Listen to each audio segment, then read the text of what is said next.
Alangkah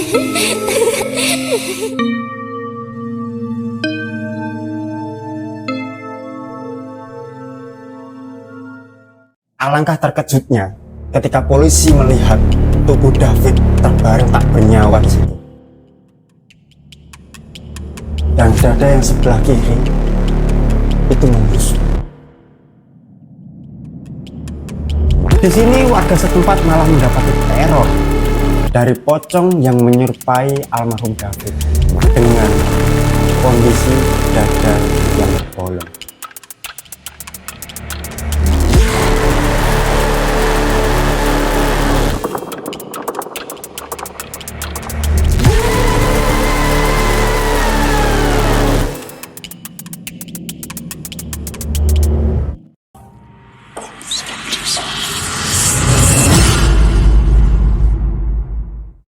Assalamualaikum warahmatullahi wabarakatuh. Selamat datang di channel kita yang baru saja rilis. Dan bagi kalian yang belum mengenal saya, kalian bisa panggil saya dengan sebutan Om Kumis dari channel Kuak Misteri.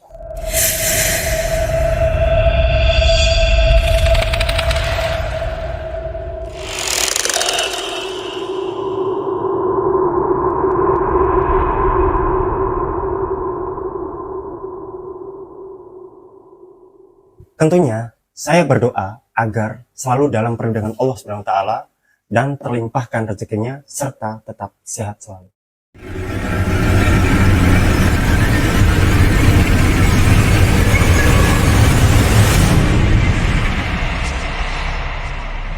Oke, Om Kumis akan mencerita dari sebuah kisah yang menurut Om Kumis itu sangat epik dan sangat mind-blowing sekali.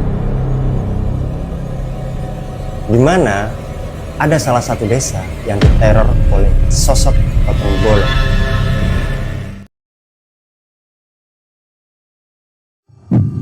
Tentunya kalian penasaran apa yang terjadi pada desa itu? Jangan lama-lama, mari kita kuak misterinya.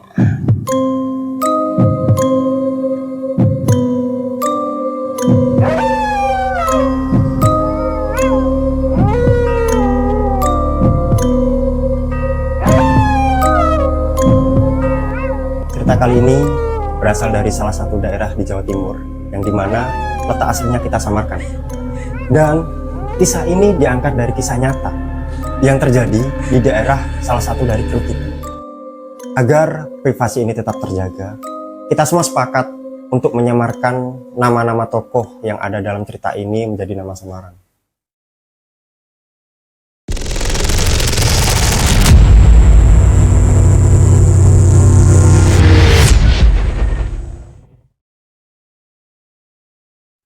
Cerita ini dialami oleh seseorang, kita sebut saja David. David ini lahir pada tanggal 20 September 1980 di salah satu daerah di Jawa Timur. David adalah anak tunggal dari sepasang suami istri, kita sebut saja Boknah dan Pak Sahid. Boknah kesehariannya adalah sebagai ibu rumah tangga, sedangkan untuk Pak Sahid sebagai penjual karpet keliling. Pekerjaan Pak Sahid sebenarnya adalah pekerjaan yang sangat menguntungkan kala itu. Tepatnya pada tahun 1985 sampai dengan 1999. Dari pendapatan beliau, Pak Sahid sanggup mengangkat perekonomian keluarganya. Keharmonisan selalu menyelimuti keluarga tersebut. Sayangnya, keharmonisan itu tak bertahan lama setelah merosotnya sumber pendapatan dari Pak Sahid. Karena banyaknya pesaing dan minat pembeli yang menurun kala itu. Kita kembali ke David. David sendiri sebenarnya adalah karakter yang pendiam dan penyayang. Ketika menginjak usia 20-an, ditambah dengan keadaan perekonomian yang semakin menurun, sifat dan perilaku David perlahan mulai berubah.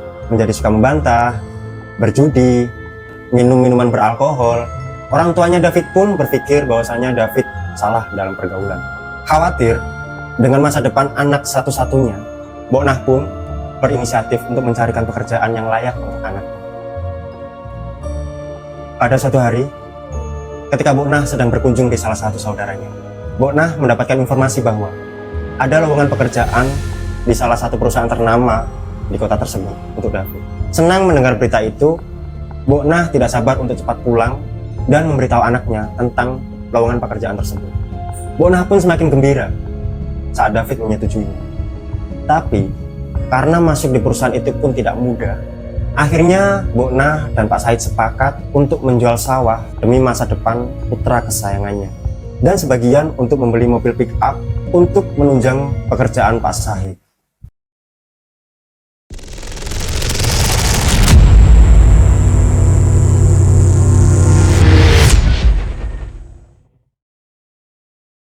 Singkat cerita, pada bulan berikutnya, tepatnya bulan Juni 2003, David resmi bekerja di perusahaan tersebut.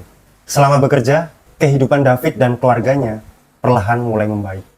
Perlahan menjadi keluarga yang berkecukupan. Selang waktu 3 tahun, keluarga David kembali menjadi keluarga yang harmonis. Dengan berjalannya waktu, David selalu menghabiskan waktunya untuk bersenang-senang, berfoya-foya, dan kembali dengan kebiasaan buruknya. Dengan kebiasaan David yang seperti itu setiap harinya, yang serba hedon, pastinya tabungannya pun pasti semakin lama semakin menipis, nggak sih? Nah, khawatir dengan tabungannya yang semakin lama semakin menipis, David pun berinisiatif untuk mencari pekerjaan baru. Suatu hari, David mendapat kabar dari salah satu temannya bahwa ada lowongan pekerjaan di luar Jawa, tepatnya di salah satu daerah di Sumatera. Namun kembali dengan cara masuk yang sedikit susah di perusahaan itu. Tidak kehilangan akal, David pun berusaha untuk membujuk orang tuanya untuk menjual pick up yang selama ini dibuat pekerja Pak Sahid. Dengan pertimbangan yang matang, Bona dan Pak Sahid menyetujui permintaan David. Singkat cerita, pada bulan April 2007, David pun berangkat ke Sumatera dengan harapan kedua orang tuanya bahwa David akan berhasil di sana. 4 bulan telah berlalu. Selama David merantau di Sumatera, menurut Bona, David jarang ada kabar. Bahkan terhitung dari 4 bulan hanya 2 kali menghubungi orang tuanya. Suatu ketika pada bulan Agustus 2007, tepat pada jam 4 sore, ketika Bona sedang bersih-bersih rumah di halaman, Bona mendengar teleponnya berdering.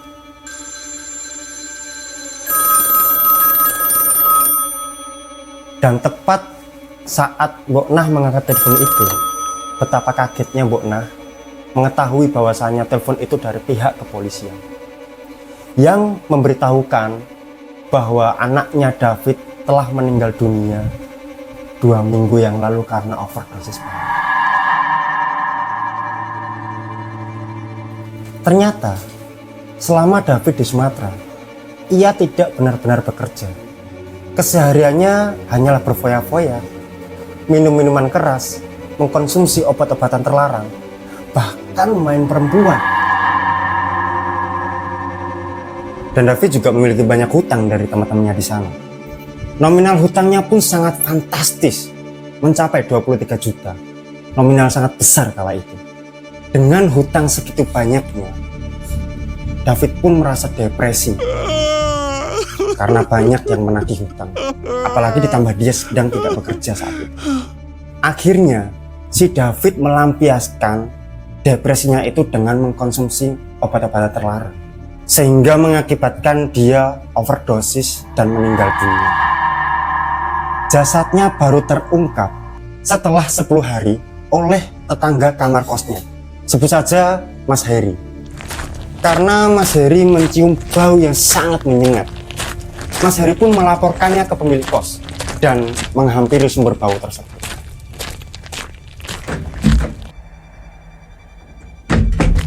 Pemilik kos sadar bahwa itu bukan bau dari bangkai hewan yang mati, karena sangat menyengat sekali. Tanpa berpikir panjang, pemilik kos langsung menghubungi kepolisian terdekat. Dan ketika polisi sudah sampai ke lokasi, mereka mendobrak paksa pintu kamar itu.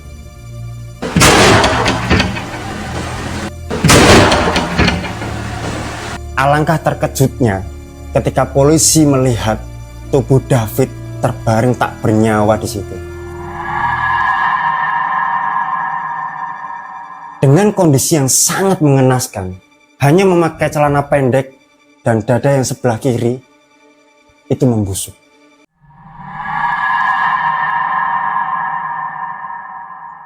Sialnya, setelah ditemukan jasad David, pihak kepolisian kesulitan untuk menemukan kontak keluarga dari desa karena minimnya informasi dari keluarga David.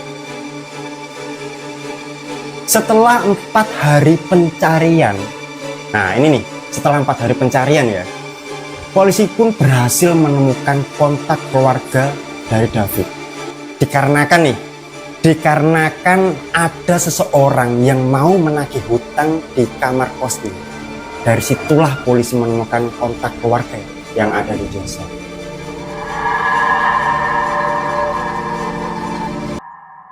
Tidak menunggu lama lagi, pihak kepolisian segera menghubungi keluarga yang ada di desa agar jenazah David segera dipulangkan ke desa supaya lebih cepat untuk dikebumikan.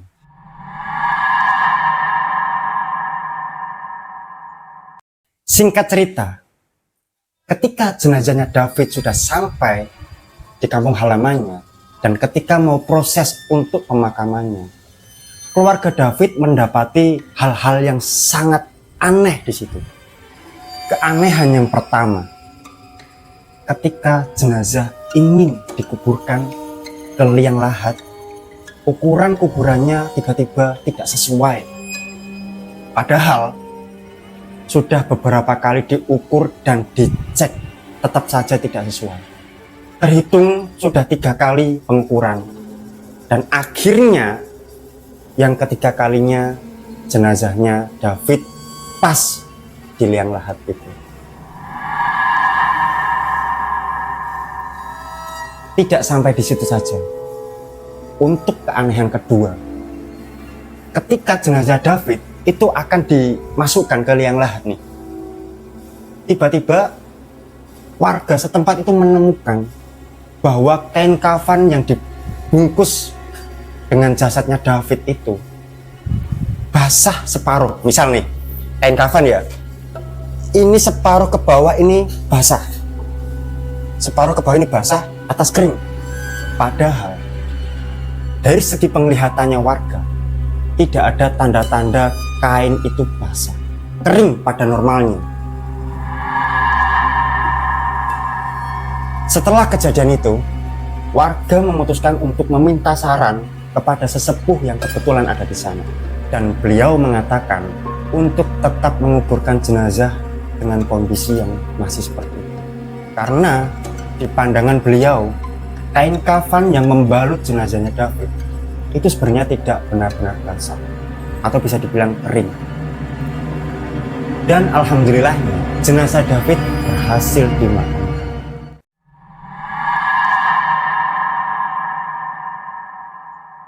Singkat cerita, beberapa hari setelah jenazahnya David berhasil dimakamkan, di sini warga setempat malah mendapati teror dari pocong yang menyerupai almarhum David dengan kondisi dada yang bolong. Selama 2 minggu berturut-turut, suasana desa pun lebih mencekam dari setelah kematiannya David. Tepatnya setelah matahari terbenam. Salah satunya yang dialami oleh pemilik warkop, yang dimana warkop itu dulunya adalah warkop yang sering dibuat tongkrongan oleh almarhum David. Sebut saja pemiliknya Mas Anto. Waktu itu sekitar pukul 7:30 malam. Ketika Mas Anto sedang mencuci motornya di samping warkop, saat itu belum ada satu pengunjung pun yang datang untuk nongkrong di warkopnya. Sedangkan kondisi jalan raya pada waktu itu bisa terbilang tidak terlalu sepi karena banyaknya motor yang berlalu lalang. Kebetulan Mas Anto pada waktu itu sedang menyapa salah satu temannya yang lewat. "Halo Ki!" Paling nggak seperti itu. Sesaat setelah itu, Mas Anto melihat selang air yang ia pegang tidak mengeluarkan air. Mas Anto mengira ada yang menghambat aliran air tersebut. Tapi setelah dicek, ternyata tidak ada masalah di situ. Mas Anto pun memutuskan untuk mengecek keran air yang letaknya ada di belakang warkop. Warkop nih, ini warkop nih ya, ini jalan raya. Nah, selangnya tuh ada di pojokannya belakangnya warkop ini. Pas di ujung, itu letaknya kerannya itu. Di saat Mas Anto melihat detail keran itu, betapa mengejutkannya Mas Anto melihat sesosok pocong yang berdiri di belakang keran dengan kondisi dada yang bolong.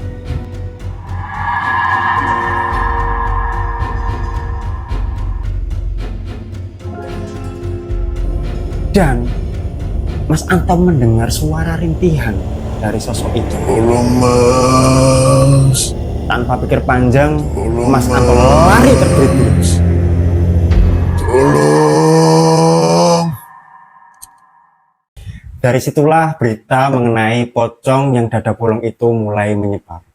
Beberapa warga juga mengaku pernah mengalami teror yang sama. Ada salah satu warga yang mengaku sekitar pukul 8 malam ketika ia hendak ke kamar mandi, tiba-tiba ada yang menggedor-gedor pintu belakang rumahnya. Ia berpikir mungkin itu adalah tetangganya yang akan mengembalikan tikar yang sebelumnya ia pinjamkan.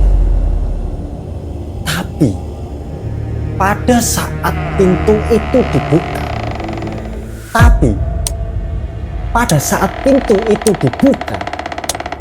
sosok pocong yang berdada bolong berdiri tepat di depannya.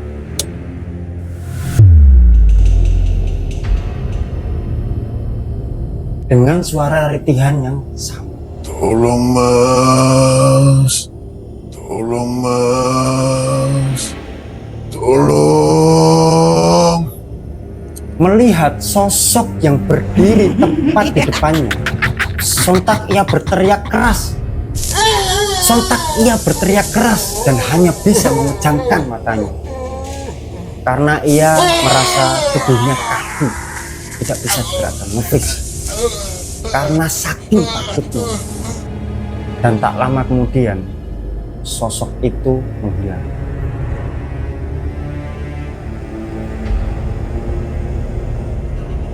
Sampailah berita ini terdengar oleh ibu kandung almarhum Mbok Nah. Saat itu Mbok Nah sangat marah dan menentang kebenaran berita itu.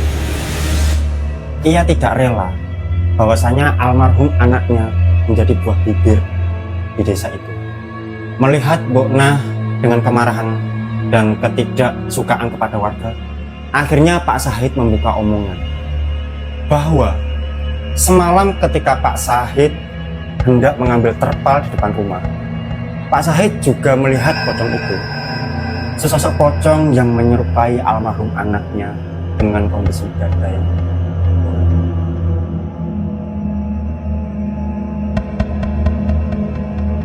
Ketika Pak Sahid ingin mendekati sosok itu,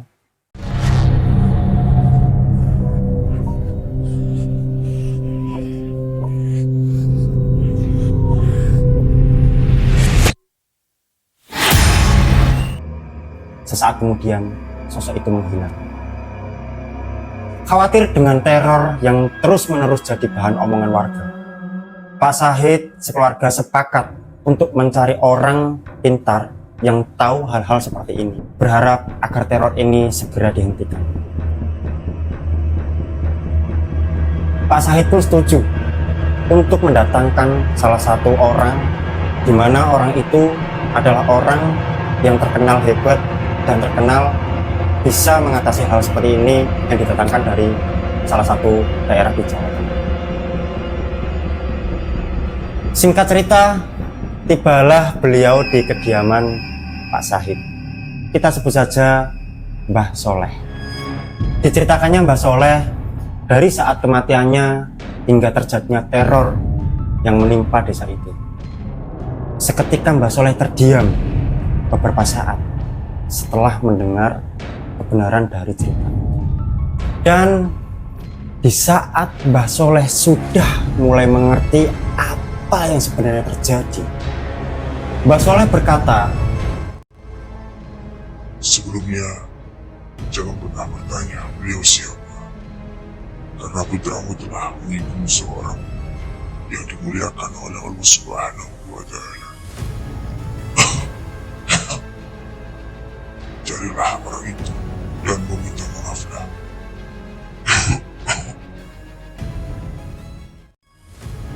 Kaget dengan perkataan Mbah Soleh, Pak Sahid dan Mbok Nah pun berasumsi bahwa orang yang dikatakan Mbah Soleh itu adalah orang yang sekarang tinggal di Sumatera.